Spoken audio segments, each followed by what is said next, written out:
لفظ کلالہ ان رشتہ داروں کے لیے استعمال ہوتا ہے جو اولاد اور والدین کے سوا ہیں۔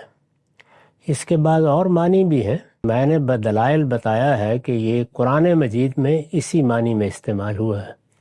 ایک آپ کے والدین ہے، ایک آپ کی اولاد ہے، یہ براہ راست رشتہ دار ہیں، یعنی ایک پیچھے ایک آگے، ان کے علاوہ سب رشتہ دار جیسے بہن بھائی ہیں، جیسے چچا ماموں ہیں، باقی سب کے لیے اس کو اس طرح بیان کرتے ہیں اہل لغت کہ ما خلل والد بالولد، اولاد اور ماں باپ کے سوا سب رشتہ دار کلالہ ہیں۔ یہ بالکل اسی طرح کا لفظ ہے جیسے انگریزی زبان میں کزن ہے، یعنی ایک بڑی کیٹیگری ہے، ایک پوری صنف ہے رشتہ داروں کی جن کو ہم کزن کہہ لیتے ہیں۔